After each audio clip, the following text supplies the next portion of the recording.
बिस्मिल्लाहिर्रहमानिर्रहीम, अस्सलाम वालेकुम एंड गुड मॉर्निंग कहेंगे आपको अपने शो में जिसका नाम है सुबह से आगे। उम्मीद के साथ कि आप बिल्कुल ठीक ठाक हैं, खैरियत से हैं और अपने घर में बैठ के अपने बेडरूम में, अपने ड्राइंग रूम में, हो सकता है किचन के अंदर आपने टीवी लगाया हो, लेकिन जहाँ पर भी आप देख रहे हैं मेरी तरफ से बहुत बहुत वेलकम। और आज आप मुझे अकेले ही देख रहे होंगे, तब्दीली आपको महसूस हो गई है, मुझे तो काफ़ी देर से महसूस हो रही है। अनम आज मौजूद नहीं है because of some unforeseen circumstances. मैं भी कोशिश कर रही हूँ उनसे रब्ता करने की, लेकिन आई थिंक वो सो रही होंगी, उनकी शायद तबीयत ठीक नहीं है। तो इस उम्मीद के साथ कि वो अच्छा फील करें और वो तमाम लोग जो इस वक्त देख रहे हैं और उनकी तबीयत ठीक नहीं है वो अच्छा फील करें, हम अपने शो का आगाज़ करते हैं। तबीयत के अंदर एक जो अहम रोल प्ले करता है वो होती है आपकी आबो हवा साफ़ है या नहीं। और हम सब जानते हैं कि इस वक्त क्लाइमेट चेंज की वजह से पाकिस्तान एक ऐसा मुल्क है जहाँ पर आबो हवा के बहुत ज़्यादा मसले मसाइल शुरू हो चुके हैं। लाहौर की बात करें, इस्लामाबाद की बात करें, इवन कराची के अंदर भी हम समटाइम ये सिचुएशन देखते हैं, लेकिन लाहौर की सिचुएशन बहुत ही ज़्यादा ख़राब हो चुकी है, अलार्मिंग हद तक। पंजाब के मुख्तलिफ शहरों समेत लाहौर में जो इस वक्त स्मॉग है वो बहुत ही ज़्यादा बुरी सूरत हाल इख्तियार कर चुकी है। लाहौर का एयर क्वालिटी इंडेक्स 211 पॉइंट्स देखा गया है। फैसलाबाद, गुजरावाला, मुल्तान, पेशावर भी स्मॉग से बहुत ज़्यादा मुतासर बताए जा रहे हैं, जबकि लाहौर इस्लामाबाद मोटरवे जो है ना उसके बारे में कहा जा रहा है कि वो भी धुंध की लपेट में है। Now this is something concerning for me because I have to travel after the show. लेकिन M2 लाहौर से कोट मोमिन तक बंद है। मोटरवे M1 को रशकई से पेशावर तक बंद कर दिया गया है। M3 फैज़पुर से दरखाना तक बंद है, जबकि M4 पर गुजरा से मुल्तान तक ट्रैफिक का दाखिला काफ़ी ज़्यादा बंद है। ये खबर उन लोगों के लिए बहुत कारआमद और मुफीद साबित होगी जिन्होंने ट्रैवल करना है या जो प्लान कर रहे हैं आज के रोज़ में ट्रैवल करने का, अगर वो एक शहर से दूसरे शहर जाना चाहते हैं। अच्छा जी, लाहौर मोटरवे की बात की जाए तो वहाँ पर भी ट्रैफिक जो है वो रोक दी गई है। हुक्काम अब ये कह रहे हैं शहरियों को कि भाई अगर आपका सफ़र जो है वो गैर ज़रूरी है, बहुत ज़्यादा आपको ज़रूरत नहीं है तो आप मत कीजिए, और अगर सफ़र लाजमी करना है तो इन हिदायत को देखने के बाद आप सफ़र के लिए निकलेगा। अच्छा जी, एक और अहम खबर जो हमारी नज़रों के सामने से गुजरी और हमने सोचा कि आपके साथ शेयर करें वो ये है कि पाकिस्तान में 91% लोगों ने पिछले 6 माह के दौरान ऑनलाइन शॉपिंग नहीं की है। ताज़ा तरीन अब ये गैलप का सर्वे है और गिलानी सर्वे ये बता रहा है कि पाकिस्तान में ऑनलाइन शॉपिंग के रुझान में कमी देखी जा रही है।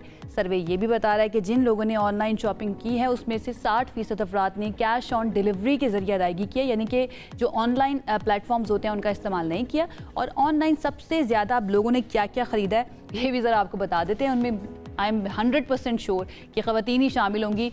30% ख़रीदारी जो है ना वो ख़वातीन ने कपड़ों की है, जबकि घड़ियाँ उसके अंदर मर्द हजरात ज़्यादा होंगे, वो दूसरे नंबर पर रही हैं। लेकिन भाई बनता है, इस वक्त सिचुएशन ये है कि टैक्सेस इतने बढ़ा दिए गए हैं ऑनलाइन शॉपिंग के ऊपर कि हम जो है ना वो भी रुक गए हैं। अब मेरा भी यही होता है कि ज़रूरत है कोई चीज़ तो ऑनलाइन शॉपिंग करके मंगवा ली जाए, अदरवाइज़ आप खुद ही जाते हैं और ख़ुद ही जाके जो है ना आप शॉपिंग कर रहे होते हैं।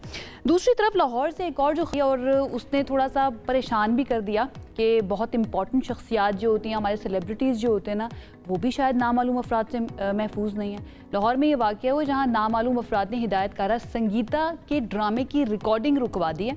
अब हम सब जानते हैं कि संगीता जो है वो बहुत फेमस है, हमारी सेलिब्रिटी हैं, हमारी लेजेंड हैं, एक्ट्रेस रह चुकी हैं, उसके साथ साथ अब डायरेक्शन के शोबे के अंदर है। उन्होंने अब पुलिस में शिकायत भी दर्ज करवा दी और दरख्वास्त में उन्होंने ये इल्ज़ाम लगाया कि उनके ड्रामे की रिकॉर्डिंग के दौरान कुछ नामालूम अफराद जो हैं उनके सेट पर आए, उनके फ़नकारों को हिरासा किया। अब कानूनी कार्रवाई अमल में लाई जाए। आई होप कि पुलिस की तरफ से लाजमी कुछ ना कुछ किया जाएगा, क्योंकि इस तरह से अगर आप महफूज नहीं करेंगे, हमारे एक्टर्स, हमारे आर्टिस्ट महफूज नहीं होंगे, तो फिर डेफिनेटली एंटरटेनमेंट की दुनिया का बहुत ज़्यादा जो है ना कहा जा रहा है कि नुकसान हो सकता है।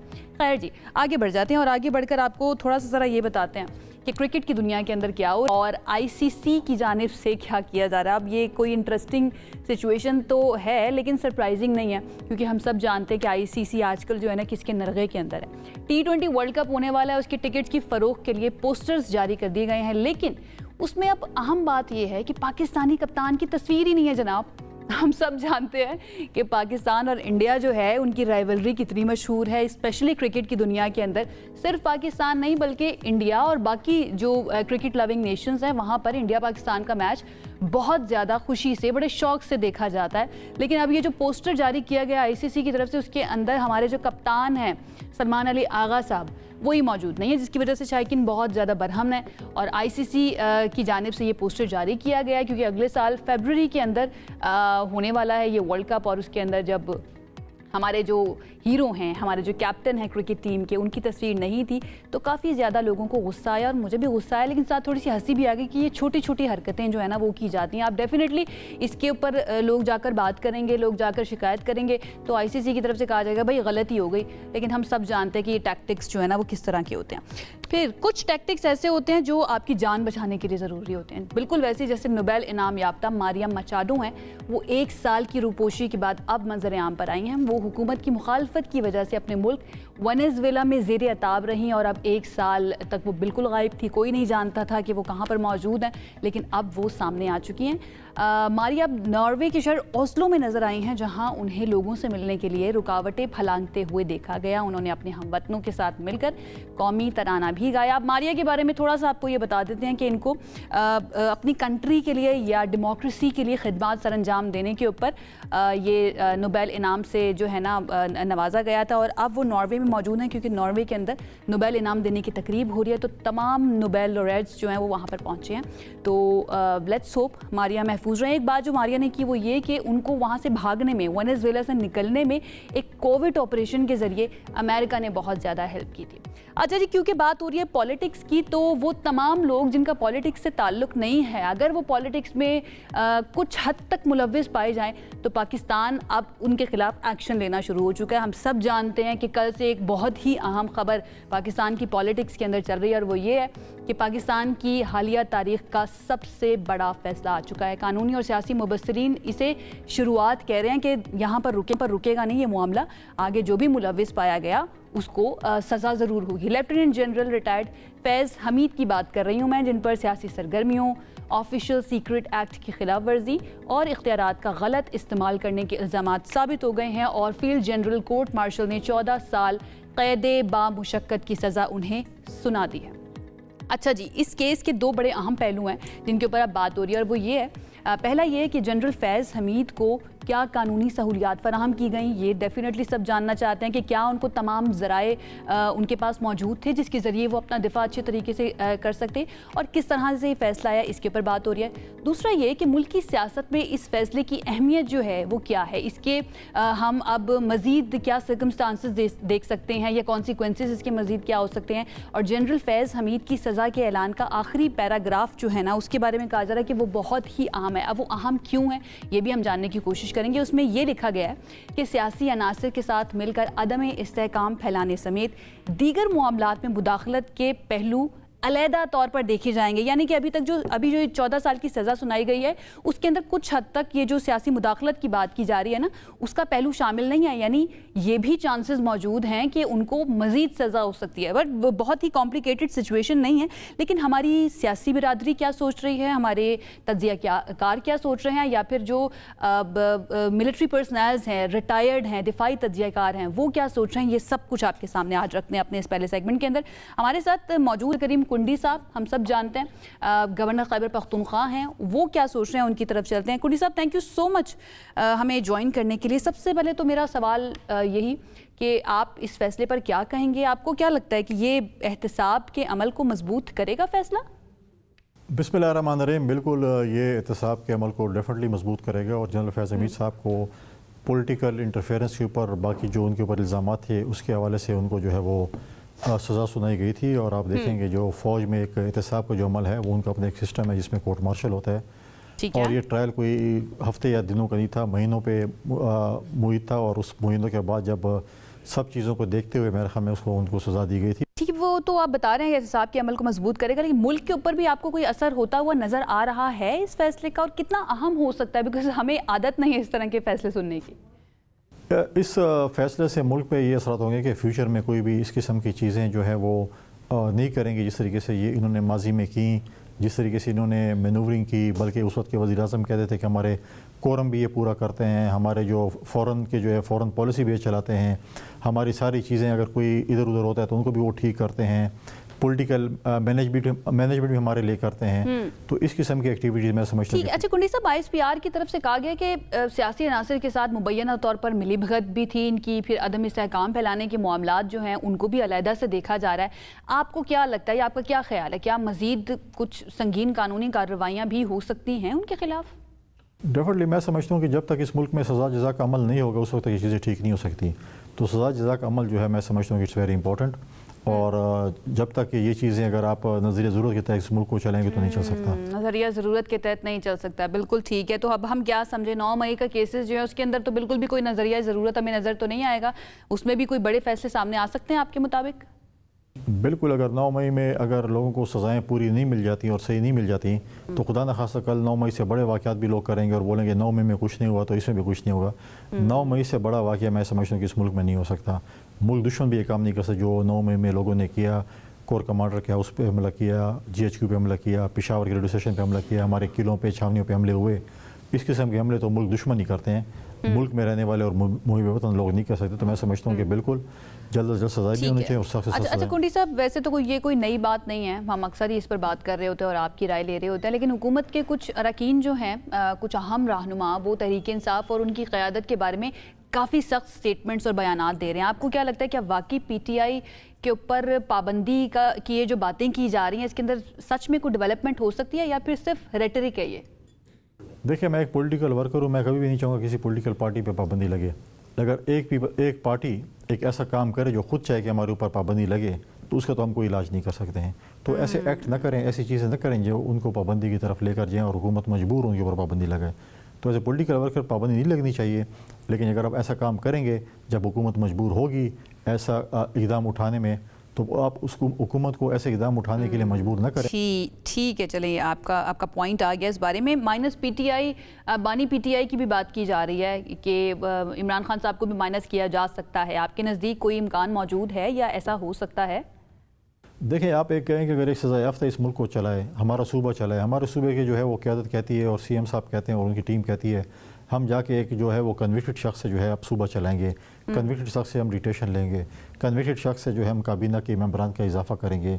आज भी अगर आप देखें कि हमारे काबीना में इस वक्त भी कोई 8 वज़रा की और 2 मुशीरों की सीटें इस वक्त भी खाली पड़ी हैं और वो कहते हैं जब तक हम कन्विक्टेड शख्स से नहीं मिलेंगे जो सज़ा याफ्ता शख्स है वो हमें गाइड करेगा। तो अगर एक सज़ा याफ्ता शख्स इस सूबे को चलाएगा तो सूबे का अलाफिज़ है। तो -1 है, ये तो उनकी पार्टी ने डिसाइड करना है कि उन्हें कैसे करना है। माजी में देखें पॉलिटिकल पार्टीज़ पे मुश्किल वक्त आए हैं, पीपल्स पार्टी भी आए हैं, PMLN पे भी आए हैं, लेकिन हमारी सेकंड टियर लीडरशिप ने जो है उन चीज़ों को चलाया। आज उनके पार्टी के चेयरमैन भी मौजूद है, पार्टी की तंजीम मौजूद है, पार्टी के सीनियर मौजूद है, तो पार्टी को चलाएँ। अगर आपकी मुलाकात नहीं होती, आपसे वो नहीं, आप मुलाकात कर भी लें तो आप अपनी जो है वो एक ऐसे शख्स से डिटेशन लेंगे जो कि कन्विक्टेड है। ये तो मैं समझती हूँ बड़े अफसोस की बात है। अच्छा कुंडी साहब, आप सज़ा याफ्ता कह रहे हैं, लेकिन अगर हम PTI या उनके रहनुमाओं के बारे में बात करें, वो ये कहते हैं कि भाई सियासी तौर पर उनको सज़ाएं दी गई हैं या फिर सियासी इंतकाम का निशाना बनाया गया है बानी PTI को। खैर, हम KPK की तरह बात कर लेते हैं और हम पहले भी इस बारे में बात कर चुके हैं। खैबर पख्तूनख्वा में जो ये बातें की जा रही हैं कि गवर्नर राज लग सकता है, इसका ख़तरा अभी भी मौजूद है या ख़त्म हो गया? देखिए, मैंने हमेशा ये कहा कि सूबाई हुकूमत पर मुनहसर है कि वो गवर्नर राज लगवाना चाहती है या नहीं। अगर सूबाई हुकूमत एक ऐसा काम करेगी जो कि हुकूमत को मजबूर करेगी और रियासत को मजबूर करेगी गवर्नर राज लगे तो फिर तो लगेगा। अगर सूबाई हुकूमत उनको मजबूर नहीं करेगी, रियासत को मजबूर नहीं करेगी तो गवर्नर राज नहीं लगेगा। तो मैं समझता हूँ कि सूबाई हुकूमत को चाहिए कि वो रियासत के साथ सपोर्ट करे, जो इस मुल्क का आइन और कानून नहीं मानते और आप कहें कि उनके साथ मज़ाकरात करें, उनको जो है वो उसके लिए सॉफ्ट कॉर्नर वो करें, तो ये तो नहीं हो सकता। तो लिहाजा मैं समझता हूँ कि सूबाई हुकूमत के हाथ में है कि वो रियासत के साथ सपोर्ट करती है। कुंडी साहब, कहा जाता है ना कि वो उसके लिए भी मुज़ाकरात करने के लिए भी एक माहौल बनाना पड़ता है, कोई ना कोई गुंजाइश निकालनी पड़ती है ताकि सियासी जमातें मिलकर बैठ तो सके। यहाँ पर तो सिचुएशन ये है कि इस तरह के स्टेटमेंट्स आ रहे हैं कि बैठना भी रवादार नहीं है एक दूसरे के साथ। आपको लगता है कि कोई किरदार अदा कर सकता है इसके अंदर, कोई सियासी रहनुमा कोई रोल प्ले कर सकता है कि दोनों फरीक, हुकूमत और अपोजिशन, दोनों को बिठा दे मुज़ाकरात के लिए? हमेशा मज़ाकरात की गुंजाइश होती है और बातचीत की गुंजाइश भी होती है, लेकिन उनका जो प्लेटफॉर्म है वो पार्लियामेंट है। पार्लियामेंट के ज़रिए सारे रास्ते जाते हैं, पार्लियामेंट में ही बातचीत होती है। पार्लियामेंट के बाहर कोई रास्ता ऐसा नहीं है, ना कोई जगह ऐसी है जहाँ पर आप बातचीत कर सकते हैं। और इम्पोर्टेंट ये भी है ना, कहा जाता है सियासत में कोई बात हरफ़े आखिर नहीं होती है। लेकिन अहम बातें आपने की हैं, बहुत बहुत शुक्रिया। फैसल करीम कुंडी साहब हमारे साथ मौजूद थे, इस अहम मामले के ऊपर अपनी राय दे रहे थे। अब कुछ ज़रा इंडिपेंडेंट तज्जिया भी जान लेते हैं। हमारे साथ आसमा शिराजी साहिबा मौजूद हैं। आप सब जानते हैं कि वो सीनियर एंकर पर्सन हैं, सीनियर तज्जियाकार हैं और बड़ा माइक्रोस्कोपिक तरीके से इस तरह के मामलात को देख रही होती है और बहुत बाखबर है। हमारे साथ मौजूद हैं, उनको वेलकम करेंगे। आसमा साहिबा, थैंक यू सो मच हमें ज्वाइन करने के लिए। सबसे पहले तो मैं ये चाहूँगी, बहुत बड़ा फैसला है ये, आप भी एग्री करेंगे मेरे साथ। ऑफिशियल सीक्रेट एक्ट की खिलाफ वर्जी, सियासी सरगर्मियों के अंदर हिस्सा लेना, इख्तियारात का गलत नाजायज़ इस्तेमाल करना और उस पर जनरल फैज़ हमीद जो है उनको 14 साल कैद बामुशक्कत सुना दी गई। कितना अहम समझती हैं ये फैसला? ये बहुत अहम फ़ैसला है, ये तारीख़ी फ़ैसला है। पाकिस्तान की तारीख़ में इससे पहले किसी भी DGISI को इतने पावरफुल किरदार को, इतने ताकतवर किरदार को, इतने अहम मनसब पर जो शख्सियत थी उसको कभी सज़ा नहीं हुई। और कोर्ट मार्शल हुआ है, मिलिट्री कोर्ट के अंदर ये मामला चला है, लेकिन ये मामला एक तारीख़ी नौइयत का इख्तियार कर गया है और पाकिस्तान के अंदर ये अनप्रेसिडेंटेड है, जिसकी बहुत ज़रूरत महसूस की जा रही, उसका जो है वो ट्रायल हुआ है। तो हम ये कह सकते हैं कि शुरुआत है, एक इब्तदा है कि पिछले कुछ अरसे के अंदर जो एक पूरा निज़ाम बिगाड़ा गया था और बड़े सलीक़े के साथ उसको बिगाड़ा गया था, अब उसको दोबारा इन प्लेस करने के लिए, उसको दोबारा अपनी जगह पे रखने के लिए, उसको दोबारा बेहतर बनाने के लिए एक नई चीज़ हुई है, एक नयापन हुआ है। मुझे बड़ा अच्छा लगा आपने जो एनालॉजी इस्तेमाल किया ना, बड़े सलीके के ज़रिए बिगाड़ा गया था माहौल को। बहरहाल अब ऐसा लग रहा है कि सुधारने की तरफ जा रहे हैं कुछ लोगों के मुताबिक। आपको क्या लगता है आसमा साहिबा, बड़ा इंपॉर्टेंट सवाल अब ये भी पूछा जा रहा है कि क्या इस सज़ा पर मिनुअन अमल हो पाएगा या इसके अंदर कुछ कमी भी हो सकती है आगे जाकर? देखिए, अमल तो अब इसके ऊपर सज़ा तो सुनाई जा चुकी है और जो 15 महीने का जो ट्रायल था वो भी किया गया है और फाइनली 10 दिसंबर गुज़िश्ता साल जो है उन पे चार्जशीट लगी थी और अब 10 दिसंबर जो है वो 10 अगस्त को 11 दिसंबर को जो है ये फ़ैसला सुनाया गया है। तो मेरा ख्याल है एक इनफ टाइम था जो कि जिसके अंदर ये पूरी जो पूरा जो केस था इसका ट्रायल किया गया, इसके ऊपर पूरी गवाहियाँ पेश की गई, इसके अंदर जो है वो बहुत सारे जो उनके अपने गवाहान थे उनको पेश किया गया, उसके अंदर एक पूरा एक ट्रायल करके फिर फाइनली जो है वो ये फाइंडिंग्स दी गई हैं। तो एक थॉट प्रोसेस भी इसके साथ साथ चलता रहा है कि इदारे के अंदर जो चीज़ें होती रही हैं वो भी देखी जाती रही हैं। तो 9 मई के अलावा या इंतशार फैलाने के हवाले से जो है वो चीज़ें करने के अलावा बाकी तमाम चीज़ें की गई हैं। और देखिए इसका इम्पैक्ट कितना होगा, इसका बहुत असर पाकिस्तान के आने वाले दिनों में सियासत के ऊपर भी और पाकिस्तान की जो माहौल है आने वाला सियासी उसके ऊपर भी इसका बहुत असर पड़ेगा। तो मेरा ख्याल है कि ये तो कोई इसमें कोई दो राय नहीं है कि ये फैसला जो है वो 15 महीने के इन्वेस्टिगेशंस के बाद आया है, लेकिन जिसे कहते हैं ना देर आए दुरुस्त आए। तो अब ये कंटिन्यूटी होगी इसके अंदर। इस फैसले को अगर वो चैलेंज करना चाहेंगे तो मिलिट्री में जो इससे अपग्रेडेड कोर्ट है उसके अंदर वो उसको चैलेंज करेंगे और फिर फाइनल अपील जो है वो चीफ ऑफ डिफेंस या जो आर्मी चीफ के पास जाएगी जो कि जनरल आसिम मुनीर साहब है। तो अगर वो उनको माफ़ करना चाहेंगे तो वो माफ़ कर सकेंगे और अगर वो माफ़ नहीं करेंगे तो फिर इनको अपनी सज़ा जो है भुगतनी है। फिलफौर उनको जेल मुंतकिल किया जाएगा कि जो आज यानी कल जो सज़ा हुई है उसके बाद से। बिल्कुल ठीक है। अच्छा आसमा साहब, ISPR की तरफ से भी जो स्टेटमेंट्स आ रहे हैं वो कह रहे हैं कि मुल्जिम, बल्कि अब तो मुजरिम कहना चाहिए, उनकी सियासी मिलीभगत, सियासी अफरा तफरी, मुल्क में अदम इस्तेहकाम फैलाने के मामला जो है ना, ये कहा जा रहा है कि वो अलग से देखे जाएंगे। तो हम क्या इससे समझें, थोड़ा सा आप हमें समझाइएगा कि क्या मज़ीद सज़ा भी हो सकती है जनरल फैज़ हमीद को?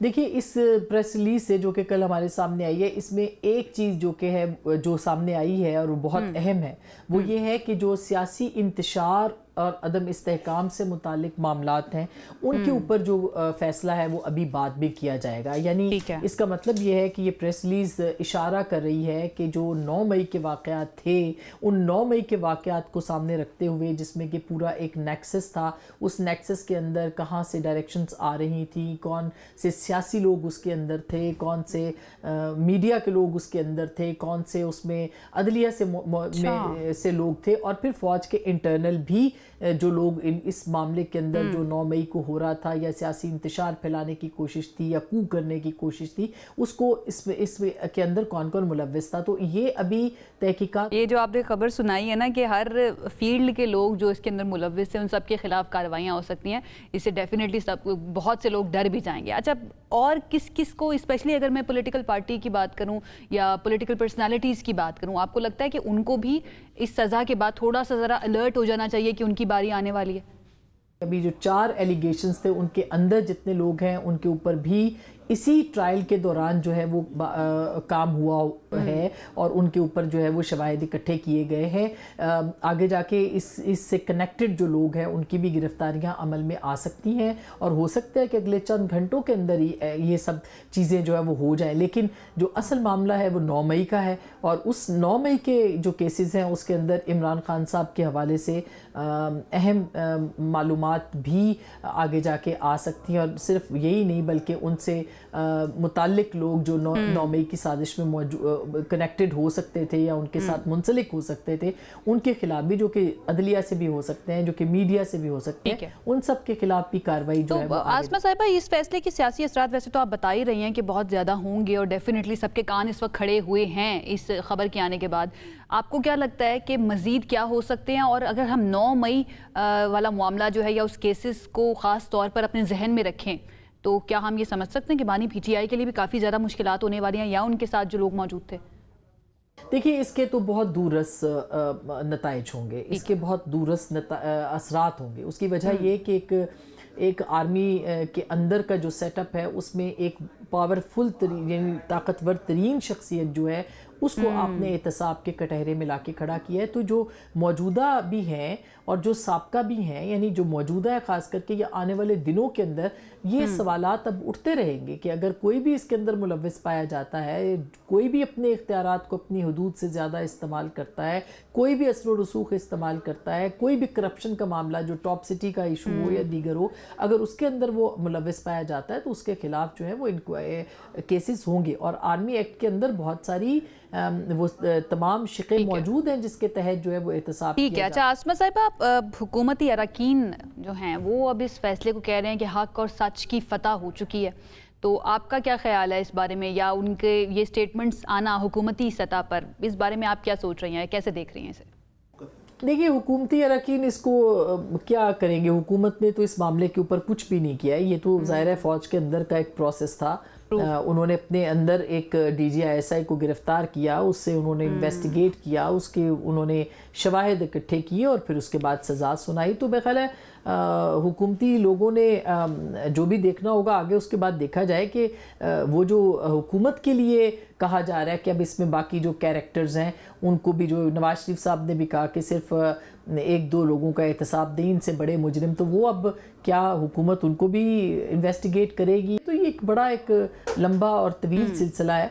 तो हुकूमत अगर चाहे तो उसके ऊपर ट्रूथ एंड रिकन्सिलिएशन कमीशन बनाए या फिर इन्वेस्टिगेशंस करे और सजाएं दे। बहुत इंपॉर्टेंट बात किया आपने आसमा साहिबा कि ये मिलिट्री के अंदर का मामला था, उन्होंने खुद से इन्वेस्टिगेट करके केस चलाया और फिर ये सज़ा दी गई है। तो डेफिनेटली अब गवर्नमेंट की तरफ से ये कहा जाना, वो पॉलिटिकल पॉइंट ऑफ व्यू से ही ये बात कर रहे होंगे। बहुत बहुत शुक्रिया आसमा शिराजी साहिबा हमारे साथ मौजूद थी और अपनी राय दे रही थी इस अहम मामले के ऊपर। अच्छा, अब मिलिट्री पर्सनल्स या फिर जो रिटायर्ड मिलिट्री पर्सनल्स हैं वो इस बारे में क्या सोच रहे हैं, ये जानने की कोशिश कर लेते हैं। दिफाई तज्जियाकार हमारे साथ मौजूद हैं, ब्रिगेडियर रिटायर्ड वक़ार हसन साहब, उनकी तरफ चलते हैं। ब्रिगेड साहब, थैंक यू सो मच हमें ज्वाइन करने के लिए and good morning as well. सबसे पहले तो मैं ये जानना चाहूँगी कि पाकिस्तान की तारीख़ में पहली मरतबा हो रहा है कि एक प्रीमियर इंटेलिजेंस एजेंसी ISI, जिसका पूरी दुनिया के अंदर एक नाम है, उनकी काबिलियत की वजह से उसके एक फॉर्मर सरबराह को इस तरह से इंटेरोगेट करना, उनको सज़ा देना उनके जुर्म साबित होने पर, आप क्या समझ रहे हैं ये कितनी बड़ी खबर है पाकिस्तान की हिस्ट्री के लिए भी, पाकिस्तान की पॉलिटिक्स के लिए भी और इवन पाकिस्तान की मिलिट्री के लिए भी? जी thank you very much. I think जो तो मिलिट्री का अकाउंटेबिलिटी प्रोसेस है ये पहले चीजें हो चुकी है, बट डेफिनेटली हाई प्रोफाइल अगर केस देखा जाए तो पहली नौयत का है। बट अदरवाइज 2 स्टार 3 स्टार्स को पहले भी पनिश किया गया है और ऑफिसर्स को भी। उसमें आप आई थिंक 1950s में देख लें, 60s में देख लें, 70s में भी ये ट्रायल्स होते रहे। लेकिन आई थिंक एक्स DGI जिसमें आप बता रही हैं का ट्रायल होना आपके सजा देना, ये अनप्रेसिडेंटेड है। इसमें एक तो सबसे बड़ा आई थिंक पॉइंट है कि nobody is above Pakistan. You could be anyone sitting at the highest echelons of power and responsibility, Pakistan से ऊपर कोई नहीं है। और जो फौज का अपना अकाउंटेबिलिटी सिस्टम है और जो इसका निज़ाम है वो फाल भी है इंशाल्लाह ताला।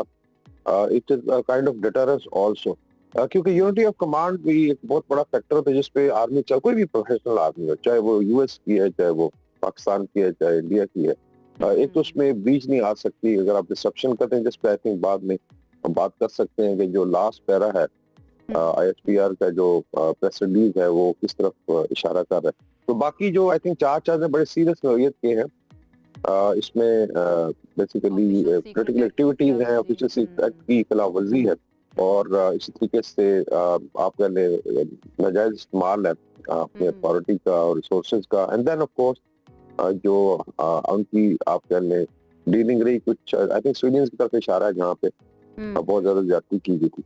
उस लिहाज से very strong message to entire military chain of command, और ये बड़ा जरूरी भी है। अगर इस तरह की आई थिंक कोई वाकयात होते हैं, कोई इंडिविजुअल कोशिश करता है तो बड़ा जरूरी है उसको कर्व किया जाए। But the large message is कि nobody is above Pakistan, nobody is above the military itself. ठीक है। अच्छा ब्रिगेडियर साहब, मैं चाहूँगी थोड़ा सा ज़रा आप प्रोसेस के बारे में भी थोड़ा सा तबसरा करें। ये प्रोसेस जितने अरसे चलता रहा, केस जितने अरसे मिलिट्री कोर्ट के अंदर चलता रहा जनरल फैज़ हमीद के खिलाफ, कहा जा रहा है कि उनको मुकम्मल तौर पर मौके दिए गए कि वो अपना दिफा कर सकते हैं। उनसे उन लोगों की भी मुलाकात हो गई जो उनके वकला थे, या फिर बहुत सारे ऐसे लोग भी थे जिनसे बहुत सवाल किए गए। 8000 से ज़्यादा अभी तक जो मेरे पास नंबर पहुँचे, 8000 से ज़्यादा सवालात किए गए गवाहों के साथ, और सबूत भी मौजूद थे। अब इसके बाद क्या हो सकता है ये जनरल फैज़ हमीद के पास, और कौन कौन से ऑप्शंस मौजूद हैं जिसमें वो अपनी सज़ा को चैलेंज कर सकते हैं, या फिर मिलिट्री कोर्ट जो है उसके अंदर इस तरह का कोई प्रोसेस मौजूद नहीं है? थोड़ा सा मुझे एजुकेट करने के लिए थोड़ा सा प्रोसेस बता दीजिएगा। ये जो मिलिट्री कोर्ट्स के सिस्टम हैं इनके डिफरेंट लेवल्स हैं। Like we have a general court martial, summary court martial, जो आप कहने के बेसिकली यूनिट जो फॉर्मेशन लेवल के होते हैं। FGCM it could be, you know, even Sipahi could be tried by field general court martial. It could be a general officer, it could be any officer. अगर उस पे charges हैं, it allows just like a civilian court. इसमें I think उन्होंने अपने वकला की शायद टीम थी या वकील भी किए हैं, अपनी मर्जी के वो जो समझते हैं वहाँ लाए जा सकते हैं, क्रॉस क्वेश्चनिंग होती है। और आपने देखा कि इसमें ऑलमोस्ट 15 महीने का प्रोसेस था टाइम में। तो इस बड़ा डिलिबरेट तरीके से कि ये नहीं है कि आप वन साइडेड डिसीजन हो गए जी किस बंदे को नॉकआउट करना है, तो सारा वो दिया जाता है। बाकी जो राइट ऑफ अपील है वो right up to president of Pakistan तक जाएगा। इसमें अभी आई थिंक हाई कोर्ट्स की इनके पास ऑप्शन है, सुप्रीम कोर्ट ऑफ पाकिस्तान की है, और then comes you know appeal जो होती है प्रेसिडेंट को भी की जा सकती है। With in that army chief को भी शायद अपील कर सकते हैं FPCM के बाद। लेकिन चूंकि एक फेयर ट्रायल था, जो सारी चीजें सामने, ये बड़ा जरूरी है कि जो अकाउंटेबिलिटी प्रोसेस में चीजों को फिर आगे के लिए, फ्यूचर के लिए आई थिंक एक एज अ प्रेसिडेंट सेट किया जाए कि this will not be allowed. Because अभी जो बातचीत हो रही है कि लेटर ऑन कुछ और चीजें अभी चलनी है जिसमें अगर डिलिबरेट कॉन्स्पिरेसी है टू डिस्टेबलाइज द सिस्टम, वो ज्यादा महफल आप कह लें कि सीरियस नोयत की होगी। पैराग्राफ को इंटरप्रेट करने की कोशिश भी की जा रही है मुख्तलिफ हल्कों की तरफ से। ब्रिगेडियर साहब, इन द एंड मैं एक सवाल आपसे करना चाहूँगी, और अगर मैंने नहीं किया तो मुझे लगता है कि थोड़ी सी ज्यादती हो जाएगी। एक फॉर्मर DGI को इस तरह से सज़ा होना, आपको लगता है कि ये पाकिस्तान के ओवरऑल पूरी दुनिया के अंदर इमेज के ऊपर कोई असर आ सकता है, या फिर ये मज़ीद उस इमेज को मजबूत करेगा कि ये इनके यहाँ पाकिस्तान के अंदर इतना ज़्यादा स्ट्रॉन्ग जो है ना निज़ाम इंसाफ है कि वो अपने DGI को भी नहीं छोड़ते अगर वो मुलव्विस पाया जाए? तो इसके ऊपर आप लास्ट कमेंट।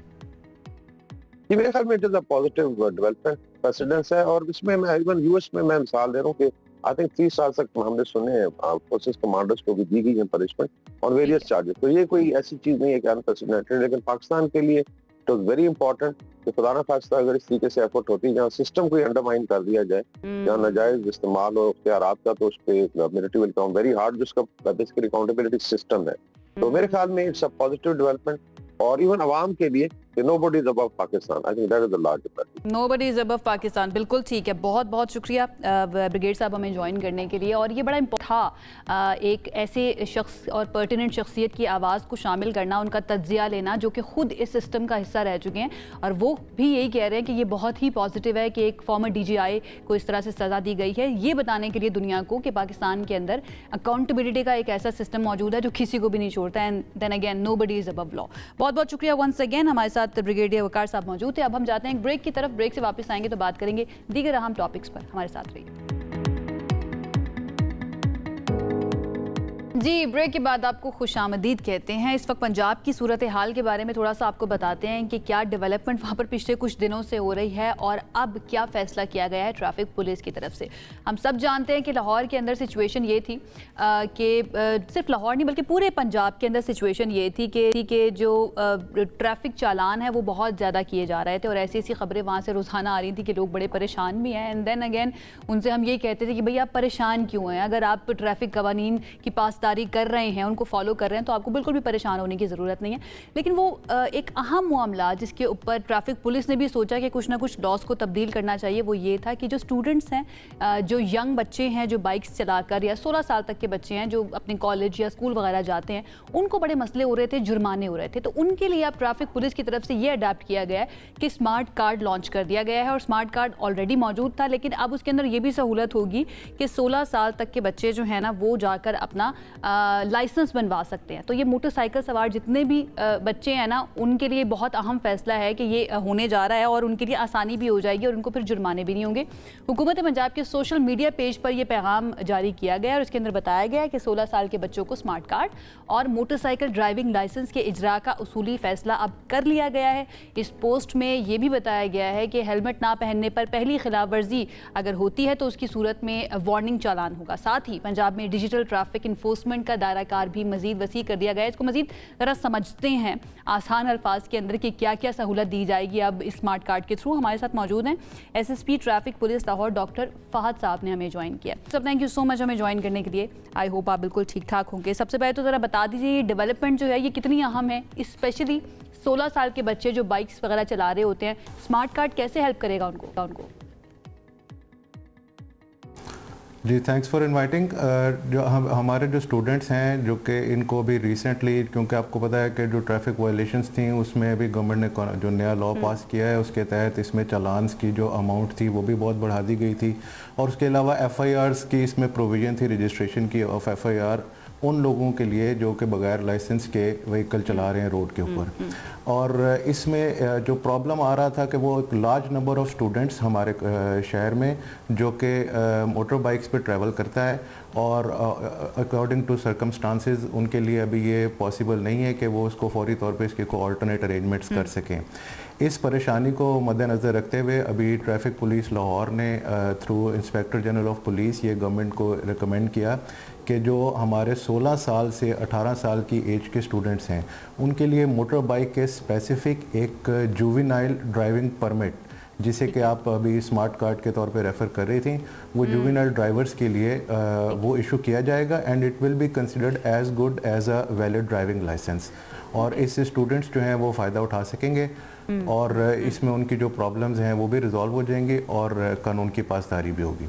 ठीक है, अब इसका थोड़ा सा प्रोसेस भी ज़रा बता दीजिएगा। ये तो मैं आपसे पूछती हूँ कि ये कब तक बाकायदा तौर पर लॉन्च हो जाएगा, लेकिन प्रोसेस क्या होगा, किस तरह से स्टूडेंट्स जो ये लेना चाहते हैं ये लाइसेंस, वो किस तरह से हासिल करेंगे स्मार्ट कार्ड के थ्रू? ये जैसे हमारा नॉर्मल जो ड्राइविंग लाइसेंस का प्रोसेस है, licensing sectors across the Lahore मुख्तलिफ लोकेशंस पे मौजूद हैं। उसमें जैसे कि शहरी अभी जाते हैं और अपना ड्राइविंग लाइसेंस, अपना ID कार्ड ले जाकर बनवाते हैं। इसमें स्टूडेंट्स उसके लिए एक चीज़ मैंडेटरी होगी कि जो उनका स्मार्ट CNIC है स्मार्ट कार्ड, वो भी इशू करता है नादरा स्टूडेंट्स के लिए भी, और अब तो बच्चों के लिए इशू होता है, तो वो अपना स्मार्ट कार्ड लेके जाएंगे और वहाँ पे अपना जुवेनाइल ड्राइविंग परमिट जो उसको अप्लाई करेंगे, and the process will be very smooth and quick. कोई उसमें पेपर वर्क और एक्स्ट्रा चीज़ें नहीं है, सिर्फ वो अपना जो स्मार्ट CNIC है वो लेके जाएंगे and they can easily obtain अब अपना जो जुवेनाइल परमिट है। और बाकायदा तौर पर ये लॉन्च कब से होगा ये भी बता दीजिए, सो दैट जितने भी देख रहे हैं इस वक्त वो जाकर अपना बनवा सकें ये जुवेनाइल लाइसेंस। ये समरी जो है वो बिल्कुल इस वक्त प्रोसेस होके तो it's at the highest level और hopefully within a couple of days इसके ऊपर डिसीजन आ जाएगा और then we will start implementing it. और इसमें मैं ये भी बताना चाहूँगा कि अभी ये जो रिसेंट जो क्रैकडाउन हुआ है उसके रिजल्ट में बहुत से लोग ट्रैफिक लाइसेंस बनवाने के लिए हमारे लाइसेंसिंग सेंटर्स में आ रहे हैं और इस वक्त जो लाइसेंस बनाने की शरह है लाहौर में it has grown by 4 times, 4 गुना बढ़ गई है हमारे लाइसेंसिंग सेंटर्स पे। और ये वो लोग थे जो कि पिछले बहुत से सालों से अब ड्राइविंग भी कर रहे थे, मोटर व्हीकल्स रोड पे चला रहे थे, लेकिन ये लाइसेंस के बगैर चला रहे थे। और अब क्योंकि इसके ऊपर उन्होंने देखा है कि इसके ऊपर बहुत स्ट्रिक्ट क्रैकडाउन हो रहा है और इस वजह से वो लाइसेंसिंग सेंटर्स में आ गए, जिससे हमारे लाइसेंसिंग सेंटर्स पे लोड है। हमने उसमें वहाँ पे मैन पावर भी इंक्रीज़ कर दी है और हम उसमें कोशिश करें कि शहरियों को कम से कम हैसल हो। लेकिन ये जो लोग बगैर लाइसेंस के, बगैर परमिट्स के चला रहे थे, ये ना सिर्फ अपनी ज़िंदगियों को ख़तरे में डाल रहे थे बल्कि जो दूसरे शहरी साथ ट्रैवल कर रहे हैं उनके लिए भी ये उतने ही नुकसानदेह साबित हो रहे थे। थोड़ी सी परेशानी लेकिन बहुत positive development I must say that. In the end 10 seconds में अगर आप मुझे ये बता सके डॉक्टर फाद, क्या इसकी कोई फ़ी भी होगी, ये जो लाइसेंस बनवाने के लिए बच्चे जाएंगे? जी इसकी फ़ीस है, इसकी जो वही रेगुलर फ़ीस जो लाइसेंस बनवाने की है वही अमाउंट्स रखी जाएंगी। अभी हम उसमें ये भी प्रपोज किया है कि इसमें अगर कोई हम उनको वो उसमें हमारी जो है तकरीबन 5000 के करीब है, डिपेंड्स ऑन द ड्यूरेशन के आपने कितने अरसे का वो लाइसेंस बनाया है। और इसमें हम जुवेनाइल्स के लिए कोई स्पेशल प्रोविज़न अभी फ़िलहाल नहीं है, लेकिन उसके ऊपर भी हम काम कर रहे हैं कि अगर हम उसमें कोई let me be their voice, क्योंकि स्टूडेंट्स जो है ना ऑलरेडी वो पॉकेट मनी के ऊपर गुजारा कर रहे होते हैं, तो 5000 is a good amount for them. तो उसके अंदर थोड़ी सी प्रोविजन बेहतर हो जाए, उनके लिए कम हो जाए तो ज़्यादा अच्छा है। बहुत बहुत शुक्रिया। डॉक्टर फाहद हमारे साथ मौजूद है, एसएसपी ट्रैफिक लाहौर पुलिस। जनाब जितने भी बच्चे हैं जो कि ट्रैवल करते हैं मोटर बाइक्स के थ्रू, अब उनको घबराने की ज़रूरत नहीं है क्योंकि ये स्मार्ट कार्ड और उसके थ्रू जुवेनाइल लाइसेंस जो है ना वो आप बनवा सकते हैं। अच्छा डॉक्टर फाहद ये बताइएगा कि अभी ये जो बहुत ज़्यादा इन्फोर्समेंट हमें नज़र आ रही है, जो कि बहुत अच्छी बात है, होनी भी चाहिए, तमाम लोग जो है उनको कानून की अमलदारी करनी चाहिए, ट्रैफिक कवानीन की पासदारी करनी चाहिए। इसमें अभी तक आपने बेहतरी क्या देखी है? ओवरऑल ट्रैफिक की सिचुएशन बेहतर हुई है पंजाब के अंदर? क्या रिपोर्ट्स आ रही हैं? देखिए मैं इसमें आपको सिर्फ एक फिगर कोट करना चाहता हूं जो कि आपके सवाल का बहुत ही सफिशेंट जवाब होगा कि पिछले 15 दिन में लास्ट 15 डेज से जब से कि बहुत स्ट्रिक्ट क्रैकडाउन अक्रॉस पंजाब और ख़ुसूसी तौर पर लाहौर में हो रहा है, लाहौर के अंदर अगर हम बात करें लाहौर शहर की, तो जो फेटल एक्सीडेंट्स थे, जो मोहलिक हादसा थे जिनमें लोगों की जान चली जाती थी, उसकी जो परसेंटेज है वो 44% रिड्यूस हुई है। 44% फेटल एक्सीडेंट्स की तादाद में कमी आई है। और अगर हम पूरे पंजाब का फिगर देखें अक्रॉस द पंजाब, तो 28% फेटल एक्सीडेंट्स में रिडक्शन जो है वो अक्रॉस द पंजाब हुई है। तो ये मेरे ख्याल में ये एक फिगर ही जो है वो हमें बताता है कि ये कितना इसके कैसे इसके इफ़ेक्ट थे। और अभी इस क्रैकडाउन को अगर मज़ीद जारी रखा जाए और ये अगर आप इसको इमेजिन करें कि अगर हम इसी को कंटिन्यू करें प्रैक्टिस को फॉर अ फ्यू मंथ्स, ये भी सिर्फ 15 दिन के इफ़ेक्ट्स हैं, तो इसको हम अगर फॉर अ फ्यू मंथ्स इसको कंटिन्यू करें तो हम लार्जली जो है इसको एक्सीडेंट्स को बिल्कुल मिनिमम लेवल पे ला सकते हैं। डॉक्टर फाहद मैं अगला सवाल वैसे यही आपसे करना चाह रही थी, प्लान क्या है ट्रैफिक पुलिस का? क्या इसको कंटिन्यू किया जा सकता है या फिर इसको एक क्रैकडाउन की तरह ही लिया जाएगा कि कुछ वक्त के लिए किया जाए और उसके बाद जो है ना इसको छोड़ के नॉर्मल रूटीन पर वापस आ जाए, अगेन फिर उसका कोई फ़ायदा नहीं होता? क्या कोई प्लान है इसको इसी तरह से कंटिन्यू करने का, आगे लेकर जाने का? देखें ये तो अब एक जो मोटर व्हीकल ऑर्डिनेंस में अमेंडमेंट हो चुकी है, ये कानून बन चुका है, तो अब इसकी तो इम्प्लीमेंट 24/7 चलती रहेगी। ठीक है। अभी जो ये क्रैकडाउन इसको नाम दिया जा रहा है क्योंकि ये नया कानून आया था और उसके तहत जो है वो उसको स्टार्टिंग में इम्प्लीमेंट करने के लिए ख़ुसूसी जो है वो मुहिम चलाई गई। लेकिन अदरवाइज़ अब रूटीन में भी यही जो एक्शंस, यही पेनल्टीज़ जो कि मोटर व्हीकल ऑर्डिनेंस में अमेंडमेंट के बाद आ गई हैं, इनको ही कंटिन्यूसली इम्प्लीमेंट किया जाएगा। तो पंजाब के शहरियों की फिर रवैयों को तब्दील करने के लिए या फिर उनको ये बताने के लिए कि वो अपनी नफ्सियात में बिठा लें कि it is going to be like that, क्या कोई बाकायदा मुहिम भी प्लान की जा रही है? कोई बाकायदा तौर पर कोई कैंपेन हो सकती है कि भाई उनको बताना कि भाई आपको अब करनी ही पड़ेगी, कोई शॉर्टकट नहीं होगा बीच में? मैं आपको ये बताना चाहूँगा कि ये जो अभी रिसेंट जो क्रैकडाउन हुआ, इससे पहले भी नए कानून से आगाही के लिए 3 दिन लाहौर की ट्रैफिक पुलिस ने मुकम्मल एक एजुकेशन मुहिम चलाई, जो कि ना सिर्फ डिफरेंट इंस्टीट्यूट्स में की गई बल्कि रोड्स के ऊपर हमारे वार्डन्स, हमारा जो एजुकेशन यूनिट था उसमें हमारी लेडी ऑफिसर्स, मेल ऑफिसर्स, सब ने मिलके इसके ऊपर जो है वो इवन सीनियर ऑफिसर्स, हम लोग खुद भी वहाँ मौजूद रहे और लोगों को इसके बारे में एजुकेट किया गया। और बहुत से लोगों ने उस एजुकेशन का इफेक्ट भी लिया और उन्होंने इसके ऊपर अमल दरामद शुरू कर दिया। जैसे कि अब आप लाहौर की सड़कों पे अगर इस वक्त आप हेलमेट्स की कंप्लायंस देखेंगे तो इट इज़ मोर देन 90%, जो कि हमारे इवन जो आप नेबरिंग कंट्रीज़ हैं, अगर आप उसको न्यू दिल्ली से कंपेयर करें, उसको गल्फ़ के कंट्री से भी कंपेयर करें, तो हमारे जो इस वक्त कुछ सेक्शंस की जो कंप्लायंस है वो बहुत बेहतर है। ट्रैफिक फ्लो जो है उसका ताल्लुक एक तो ट्रैफिक डिसिप्लिन से होता है, दूसरा ट्रैफिक इंफ्रास्ट्रक्चर से होता है।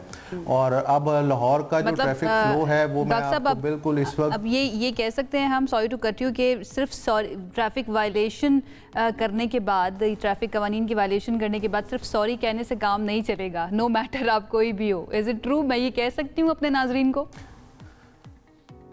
जी बिल्कुल कह सकती हैं। और आप इसमें मैं आपकी वसातत से आपके नाजरीन को ये भी बताना चाहूँगा कि ये जो आप ट्रैफिक वायलेशन करते हैं इसके आप इफ़ेक्ट्स देखें, इससे लोगों की जान चली जाती है।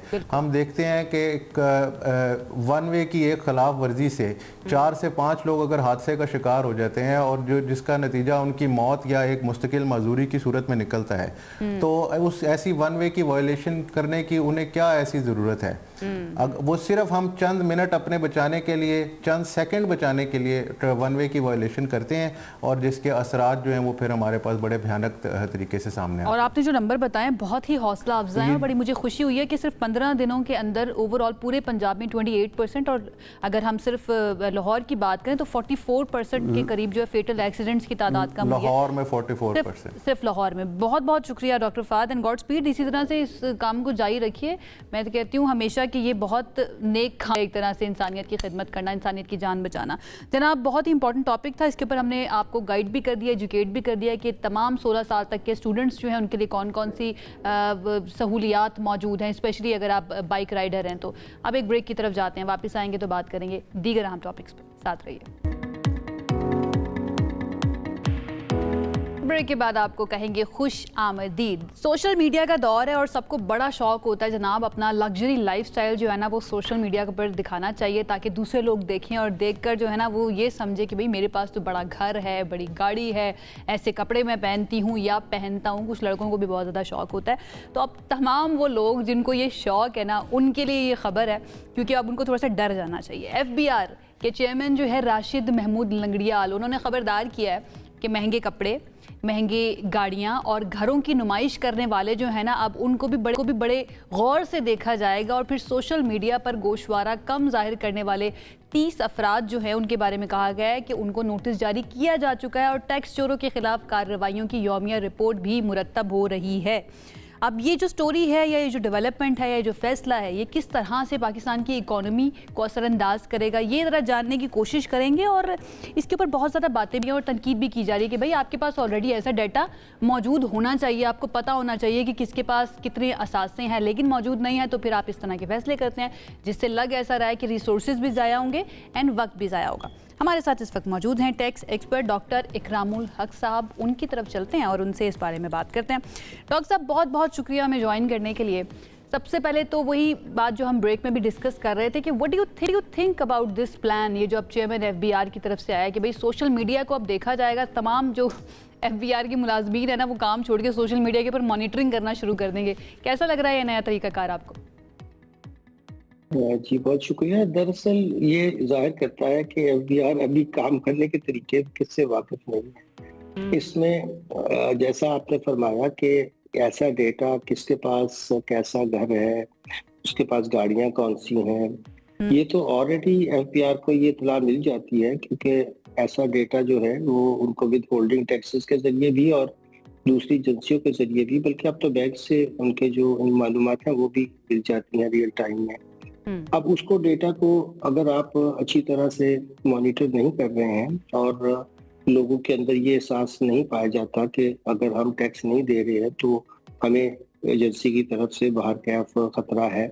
तो या लोगों ने जो ऑस्टेंटेशन से, जैसे आपने फरमाया, बहुत सारे लोग करते हैं, तो वो तो फिर देखिए, उन्हें तो कोई खौफ नहीं है पाकिस्तान की एजेंसी का कि हम रिटर्न्स तो दे नहीं रहे, मगर अपनी लैविश लाइफ अगर वो वाकई ऐसे ही गुजार रहे हैं या वो सिर्फ महज मीडिया की तवज्जो के लिए है, तो ये एक बड़ी अफसोस की बात है FBI के पार्ट पर। मगर दूसरी बात ये है कि बहुत से जो ममालिक में मीडिया इन्फ्लुएंसर जो होते हैं, वो उनको बहुत सी जो इंडस्ट्री के लोग या सर्विस और गुड्स बनाने वाले वो हायर करते हैं कि आप इस तरह की चीजें दिखाएंगे, इससे हमारी चीजों की प्रमोशन होगी।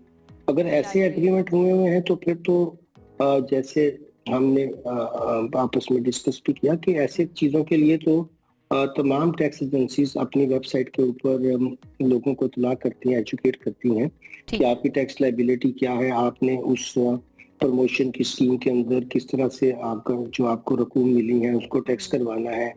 इस तरह ही वो अदारे भी दिखाते होंगे कि हमने ये खर्चा किया है।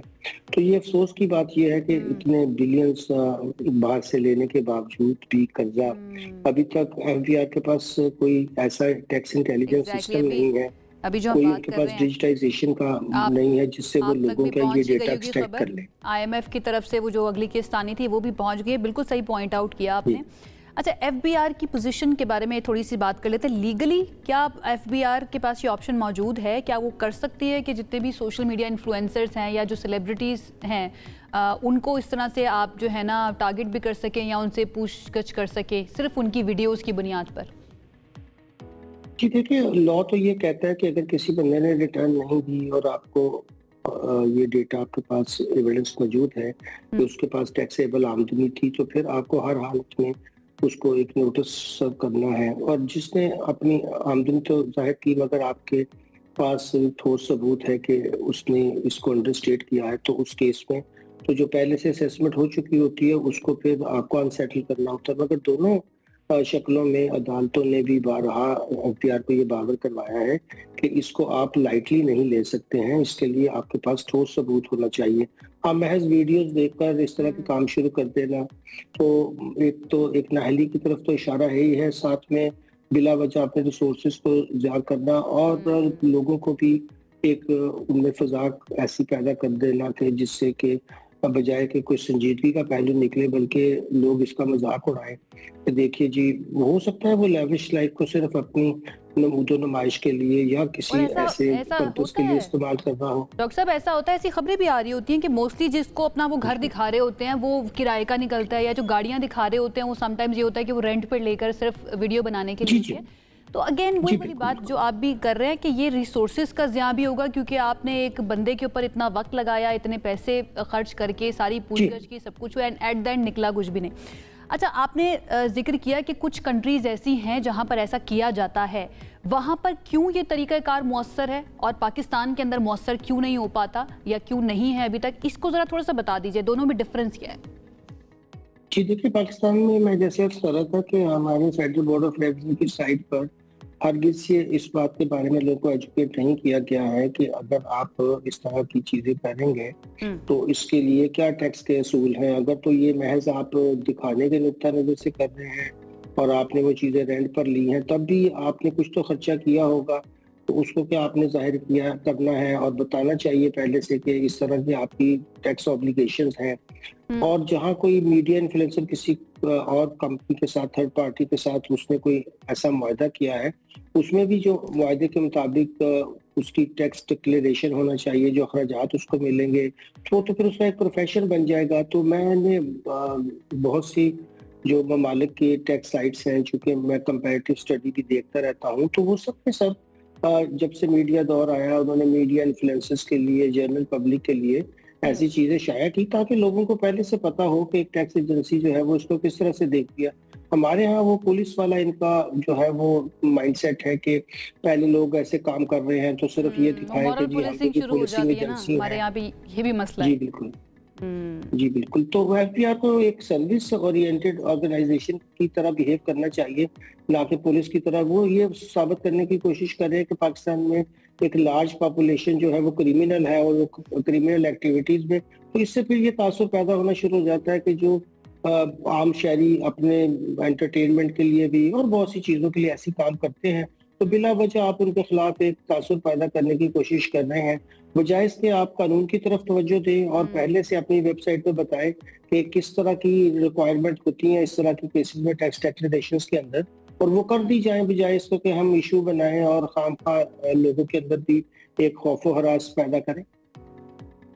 बिल्कुल बिल्कुल ठीक है। बहुत शुक्रिया डॉक्टर इकरामुल हक साहब हमारे साथ मौजूद है, टैक्स एक्सपर्ट। वो भी कहते हैं कि ये पाकिस्तान के अंदर उस तरह से मौसर नहीं हो सकता है तरीक़ाकार, क्योंकि एक तो उनके पास एजुकेशन नहीं है, उनको पता नहीं है कि किस तरह से क्या करना है, एंड देन अगेन इससे आपके रिसोर्सेज भी ज़ाया हो सकते हैं, क्योंकि पाकिस्तान के अंदर लॉज पर इम्प्लीमेंट करवाना जो है ना वो ज़्यादा इंपॉर्टेंट है। लेकिन यहाँ पर होता ही है कि इम्प्लीमेंटेशन की बजाय रिएक्शन ज़्यादा दिया जाता है कि भाई क्योंकि ये कर रहा है, इसके पास पैसा होगा, ये ज़रूर अपने जो है ना फाइल नहीं करते होंगे टैक्सेस, तो इनको जाकर पकड़ा जाए। बहुत शुक्रिया डॉक्टर इकरामुल हक हमारे साथ मौजूद है। तमाम लोग आप थोड़ी एहतियात कीजिएगा, क्योंकि एफबीआर की तरफ से ये फैसला तो कर लिया गया है कि बड़े बड़े घर दिखाएंगे, बड़ी बड़ी गाड़ियां दिखाएंगे, लग्जरी लाइफस्टाइल दिखाएंगे, तो आपसे एफबीआर आकर पूछ सकता है, और ये सब कुछ किया जाता है एंटरटेनमेंट के लिए।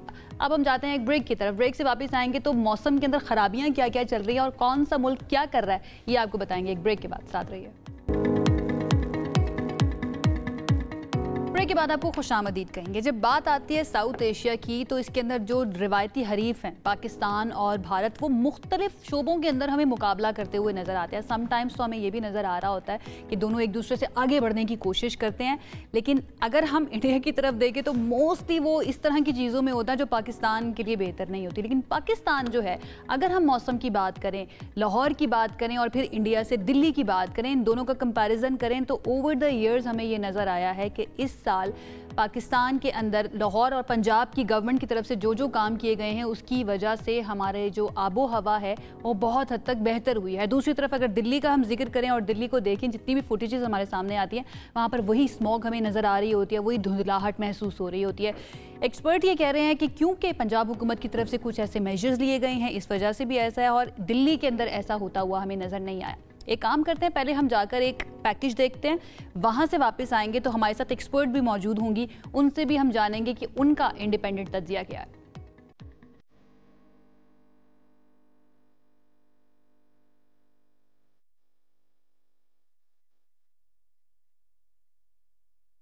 जनूबी एशिया में 4 मौसम नहीं, अब 5 मौसम होने लगे। सर्दियां आते ही हर सू धुंध नहीं स्मॉग मंजर को धुंधला देती है। लेकिन ये कहानी नए मौसम की नहीं, बल्कि 2 शहरों की है। ये लाहौर और दिल्ली 2 पड़ोसियों का जिक्र है। दोनों ही स्मॉग से हर साल सर्दियों में पूरी तरह मुतासिर होते हैं और हर साल इसकी फिजा मजीद जहरीली होती जा रही है। लेकिन इस बार हैरान कुन तौर पर लाहौर की फिजा ज्यादा साफ दिखाई दे रही है, जबकि दिल्ली धुएं और धुंध के गहरे बादलों में पूरी तरह घिरा हुआ है। नवंबर में लाहौर का एयर क्वालिटी इंडेक्स हैरान कुन तौर पर 179 तक नीचे आ गया, जिसकी बड़ी वजह लोग हुकूमत पंजाब की एंटी स्मॉग कैंपेन और जामे हिकमत अमली को करार दे रहे हैं, जिसके तहत ईंटों के भट्टों में जदीद टेक्नोलॉजी का इस्तेमाल, सनतों को धुएं को काबू करने के नए निज़ाम और ड्रोन के जरिए फिजाई निगरानी जैसे इक़दाम किए गए। आलमी बैंक की मुआवनत से चलने वाले पंजाब साफ हवा प्रोग्राम के मुताबिक अगली दहाई में फिजा में पाए जाने वाले बारीक ज़रात को 35% तक कम करने का हदफ रखा गया है, जिसके लिए हजारों जदीद बीज होने वाली मशीनें किसानों में तकसीम की जाएंगी। 600 बर्की बसें चलाई जाएंगी और दर्जनों फिजाई निगरानी के मराकज़ कायम किए जाएंगे। लाहौर के शहरियों का कहना है कि इस साल शहर की फिजा में सांस लेना पिछले बरसों की निस्बत कहीं कम मुश्किल महसूस होता है। दूसरी तरफ दिल्ली की सूरत हाल इंतहाई खराब हो चुकी है। यहाँ के शहरियों के मुताबिक हुकूमत फिजाई आलूदगी पर काबू पाने का कोई मौसर मनसूबाबंदी बनाने में नाकाम रही है। शहर का हवा का मयार इंतहाई खतरनाक हद तक पहुँच चुका है। लोग हुकूमत की नाकिस पॉलिसी की वजह से शदीद परेशान हैं। दोनों शहरों की कहानी में सूरत हाल एक ही है, लेकिन इससे निपटने का तरीक़ेकार और अज़्म मुख्तलिफ है, जिसने हालात और मंजर दोनों को अक्सर बदल दिया। जनाब, ये कंपैरिजन हमने सोचा कि आप लोगों के सामने रखें कि इंडियन गवर्नमेंट की तरफ से क्या स्टेप्स लिए गए हैं, क्या मेजर्स लिए गए हैं, और देन अगर हम लाहौर की बात करें, पंजाब गवर्नमेंट की बात करें, तो यहाँ पर क्या स्टेप्स हमें नज़र आ रहे हैं। लेकिन सिर्फ एक शहर की बात नहीं है, और जो शहर है वहाँ पर क्या सिचुएशन है, वहाँ पर कितना काम किया गया है। स्पेशली अगर हम जुड़वा शहरों की बात करें तो इसके बारे में कहा जाता था कि क्योंकि यहाँ पर पहाड़ हैं, यहाँ पर ग्रीनरी बहुत ज़्यादा है, तो आबो हवा बहुत साफ़ सुथरी होती है और बड़ी जदीद मनसूबाबंदी के तहत इसको बनाया गया था। लेकिन ओवर द ईयर्स फ़ज़ाई आलूदगी की वजह से यहाँ पर भी सांस लेना जो है ना बहुत हद तक मुश्किल हो चुका है। तो किस शहर के अंदर कितना काम हुआ है, एक्सपर्ट्स क्या सोच रहे हैं, ये ज़रा जान लेते हैं। हमारे साथ मौजूद हैं माहिर माहौलियात ज़ैनब नईम साहिबा, उनकी तरफ चलते हैं। Zainab, thank you so much हमें ज्वाइन करने के लिए। आई होप आप बिल्कुल ठीक ठाक हैं। सबसे पहले तो मैं यही चाहूँगी कि आप थोड़ा सा ये जो हमने कंपैरिजन अपनी नाजरीन के सामने रखा है नई दिल्ली का और लाहौर का, इसके ऊपर आप कुछ कमेंट करें। ये एक्सपर्ट्स को भी नज़र आ रहा है कि over the years Punjab government की तरफ से इस तरह के मेजर्स लिए गए हैं जिसकी वजह से यहाँ पर फ़ज़ाई आलूदगी या स्मॉग के अंदर कमी है, नज़र आया है आपको? जी बिल्कुल, मैं लाहौर में ही थी और वहाँ पे इस दफ़ा पिछले साल की निस्बत ज़मीन आसमान का फ़र्क है। और वहाँ पे एटलीस्ट आप मास्क के बगैर फिर पा रहे हैं और एयर पोल्यूशन उस तरह से नहीं है जैसे लास्ट ईयर थी, और ये बहुत वाज़ेह फ़र्क है। इवन विजिबिलिटी में भी बहुत वाज़ेह फ़र्क है। वहाँ पे जो है आपको उस तरह से वो हेज़ नज़र नहीं आ रही, स्मॉग नज़र नहीं आ रही, और ग्रीनरी में भी वहाँ पर इजाफा हो रहा है। गवर्नमेंट काम कर रही है। और आप डेटा को देख लें, एयर क्वालिटी इंडेक्स जो है वो अभी आप बता रहे थे कि वो 200 से नीचे है, जो कि बहुत बड़ा फैक्टर होना चाहिए। जो अगर आप कंपेयर करें दिल्ली से, जो कि बिल्कुल नेबर में है, और हमेशा यहाँ पे इंडिया फैक्टर रहता है कि वहां से भी पोल्यूशन इस तरफ मूव करती रही है, लेकिन ये फैक्टर लिमिटेड है। तो एक इस बात का भी एविडेंस है कि जो हम लोग कह देते हैं कि इंडिया की वजह से स्मॉग आती है, तो बेशक आती होगी, लेकिन वो लिमिटेड फैक्टर है। आपकी हिकमत अमली की वजह से स्मॉग जो है वो ज्यादा रिड्यूस हुई है, जिसमें आपकी इंडस्ट्रियल एमिशन, ईंटों के भट्टे, वेहिकुलर एमिशन, क्योंकि एमिशन टेस्टिंग भी हो रही है, और ग्रीनरी को बढ़ाने, ये और कंस्ट्रक्शन एक्टिविटीज को लिमिट करना, क्रॉप रेजिड्यू बर्निंग को लिमिट करना, ये सारे फैक्टर्स जो है इन्होंने कंट्रीब्यूट किया है। सबसे ज्यादा कंट्रीब्यूट कौन से फैक्टर ने किया है ज़ैनब? मैं चाहूंगी इसके ऊपर आप कमेंट करें। क्लाउड सीडिंग के जरिए आर्टिफिशियल रेन करवाना, फिर एंटी स्मोक गन्स का इस्तेमाल किया गया है, फिर एक बाकायदा कैंपेन चलाई गई है ना इस गवर्नमेंट की तरफ, पंजाब गवर्नमेंट की तरफ से, जिसके हमें असरात होते हुए नजर आ रहे हैं। आपको क्या लगता है सबसे ज्यादा ऐड किसने किया है या कोलैबोरेट किसने किया है इस धुंध को या इस स्मॉग को कम करने के लिए पंजाब में? देखिए, पहली दफा हुआ कि सैलाब के, मेरे ख्याल से सैलाब अभी कम्प्लीटली खत्म नहीं हुए थे, तभी से गवर्नमेंट ऑफ पंजाब ने अपनी स्मॉग एंटी स्मॉग कैंपेन शुरू कर दी थी, पूरी स्ट्रैटेजी बनाना शुरू कर दी थी। तो ये एक ईयर वाइज कैंपेन चल रही थी इस साल, खास तौर पे स्मॉग पे। दूसरी बात ये कि जो मॉनिटरिंग है, चाहे वो ड्रोन मॉनिटरिंग है, चाहे वो इन्होंने चैट बॉक्स भी लॉन्च किया कि आप कंप्लेन भी कर सकते हैं अगर कहीं पे आप देख रहे हैं ऐसी एक्टिविटी जो कंट्रीब्यूट कर रही, तो डेटा मॉनिटरिंग से भी फर्क पड़ता है, वहाँ कंट्रोल मेजर्स ले लिए जाते हैं। एंटी स्मॉग गन से ज्यादा जो मेजर्स है वो ईंटों के भट्टे में जो है जिगजैग टेक्नोलॉजी, ऑल्दो काफी भट्टे गिरा भी दिए गए जो इस पर अमल नहीं कर रहे थे, उसमें बहुत फर्क है। और एमिशन टेस्टिंग, क्योंकि मेजर फैक्टर था आपका ये पुरानी गाड़ियों का धुआं, तो एमिशन टेस्टिंग ने भी जो है इसको बहुत ज्यादा रिड्यूस किया। यानी हम कह सकते हैं कि प्रीएम्प्टिव मेजर्स लिए गए और उसकी वजह से जो है ना हमें यहाँ पर बेहतर नजर आ रहा है। अच्छा, अगर हम थोड़ा सा करीबी साथ ही लगते हैं शहर रावलपिंडी इस्लामाबाद की अगर हम बात कर लें, है ये पंजाब के अंदर ही फेडरल है, लेकिन अभी जो एक नई रिपोर्ट आई है एयर क्वालिटी इनिशिएटिव की, उसके मुताबिक कि यहाँ पर सनती धुएं की वजह से हमारी फ़ज़ा आलूदा नहीं है बल्कि ट्रैफिक की वजह से आलूदा है। इसके बारे में आपका क्या ख्याल है? छोटा सा ये शहर है और यहाँ पर ट्रैफिक ओवर द ईयर्स इतनी बढ़ चुकी है कि वो आबो हवा को इतना मुतासर कर रही है। अच्छा, इसमें दो इंटरेस्टिंग फैक्टर्स हैं। पहला फैक्टर ये है कि पिंडी इस्लामाबाद में कोई इंडिया फैक्टर नहीं है, ये बहुत दूर है, और यहाँ पे जो पोल्यूशन है वो लोकलाइज फैक्टर्स की वजह से ही है, और उसमें सबसे बड़ा फैक्टर ट्रैफिक है। दूसरा फैक्टर इसमें क्या है, कंस्ट्रक्शन एक्टिविटीज इतनी ज्यादा इस सीजन में हो रही हैं दोनों जुड़वा शहरों में, और उसकी वजह से पार्टिकुलेट मैटर इतना ज्यादा है, और कंस्ट्रक्शन एक्टिविटीज की वजह से ट्रैफिक कंजेशन इतनी ज्यादा है कि इकोनॉमिकली भी दोनों शहर सफर कर रहे हैं, और एक वो मेंटल स्ट्रेस, क्योंकि ये जुड़वा शहरों में ये मेजर फैक्टर है। सनती धुआं तो उसके बाद आता है, फिर ईंटों के भट्टे आते हैं, ये भी कॉन्ट्रीब्यूट कर रहे हैं। फिर क्योंकि आपकी बारिशें भी नहीं हो रही, ड्राई वेदर है, तो ये पार्टिकुलेट मैटर सस्पेंडेड है, तो वो इस दफा वहाँ वाकई में बहुत वाज़े एयर पोल्यूशन मौजूद है। हालांकि एक स्ट्रैटेजी होती है कि जब ड्राई वेदर होता है, स्मॉग का सीजन होता है, तो आपको कंस्ट्रक्शन एक्टिविटीज को लिमिट कर देना चाहिए। लेकिन इसने जुड़वा शहरों के लोगों के लिए जो है ना वो एक स्ट्रेस बना दिया है ट्रैवल करना, क्योंकि आपको भी पता है कि इकोनॉमिक एक्टिविटीज की वजह से, एम्प्लॉयमेंट की वजह से इस्लामाबाद से पिंडी और पिंडी से इस्लामाबाद मूवमेंट बहुत कॉमन है। तो वो ट्रैफिक अब आपको तकरीबन घंटे का वो डिफरेंस रख के ट्रैवल करना पड़ता है, क्योंकि इतनी कंस्ट्रक्शन हो रही है मुसलसल। तो ये मेजर फैक्टर है यहाँ पे पोल्यूशन का। सिर्फ डेवलपमेंट प्रोजेक्ट्स जो है ना वो गवर्नमेंट की सतह पर नहीं, प्राइवेटली भी होते हुए भी हमें नजर आ रहे हैं। Being an expert, do you think हमारे पास ऐसा कोई लॉ मौजूद है या कोई ऐसे रूल्स मौजूद हैं कि हम प्राइवेट सेक्टर को भी एंड देन गवर्नमेंट सेक्टर को भी रोक सकें, स्पेशली इन महीनों के दौरान जब ज़्यादा स्मॉग होने के चांसेस है या फिर ज़्यादा आबो हवा जो है ना वो मुतासर हो सकती है? ऐसे कोई लॉज मौजूद हैं हमारे पास? देखिए, जो आपकी एंटी स्मॉग कैंपेन है उसमें वन ऑफ द मेजर्स यही है कि आपको कंस्ट्रक्शन एक्टिविटीज को लिमिट करना है। और हाँ, एक और फैक्टर, यहाँ जुड़वा शहरों में कूड़े को जलाना भी बहुत कॉमन है और यहाँ पे ओपन डंपिंग साइट्स मौजूद हैं।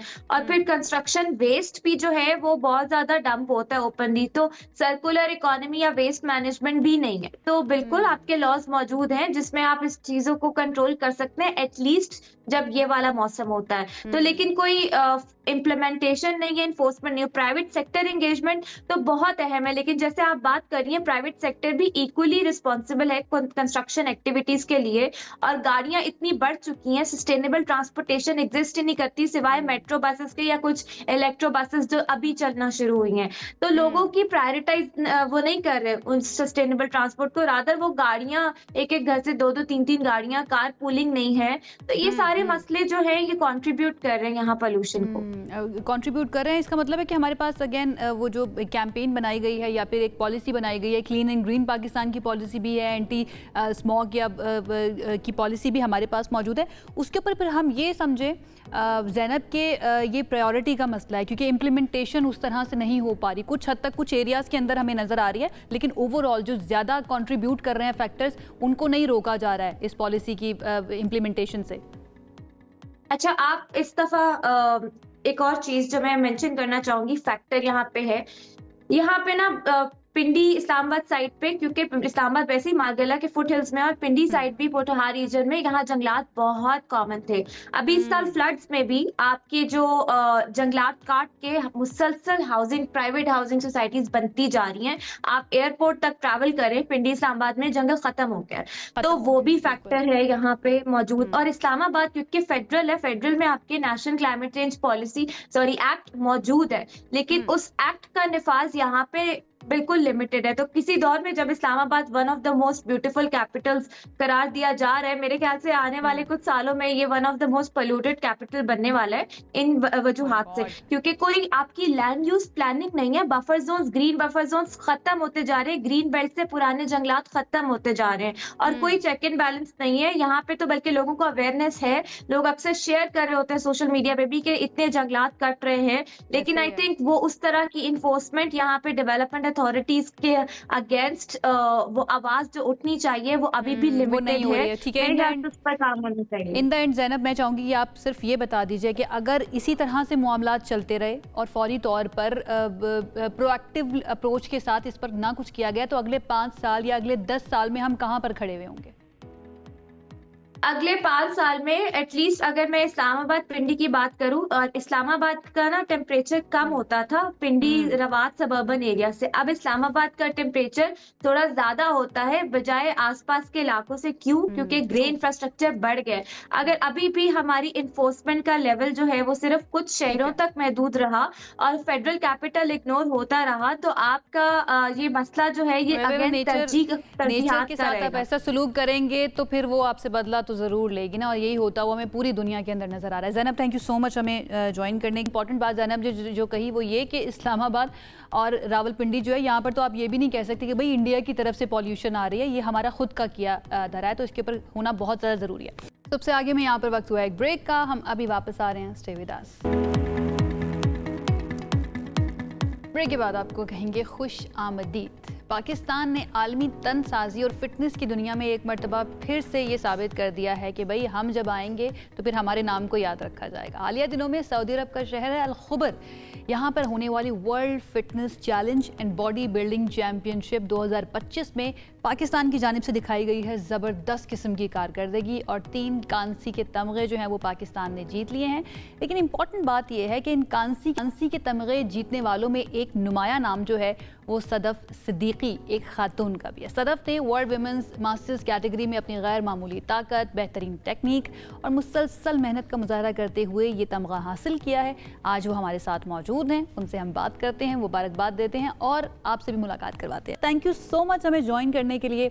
सबसे पहले तो बहुत बहुत मुबारक हो, बहुत खुशी हो रही है आपसे बात करके। ज़रा बताइएगा ओवरऑल आपका एक्सपीरियंस कैसा रहा? जी थैंक यू सो मच। बहुत अच्छा लगा पाकिस्तान की तरफ से जब आप जाके इंटरनेशनली कोई पाकिस्तान का फ्लैग प्लेटफॉर्म तक लेकर आते हैं, विक्ट्री स्टैंड तक लेकर आते हैं, तो वो एक अलग ही फीलिंग्स हैं, वो हम आपको नहीं मतलब एक्सप्रेस नहीं कर सकते। तो बहुत अच्छा लगा कि पाकिस्तान की फर्स्ट विमेन हूँ मैं जिसने बॉडी बिल्डिंग, मैं थैंक यू करना चाहूंगी मेरी फेडरेशन को, बॉडी बिल्डिंग की तारिक परवेज हमारे प्रेसिडेंट हैं जिनकी वजह से मुझे ये प्लेटफॉर्म मिला।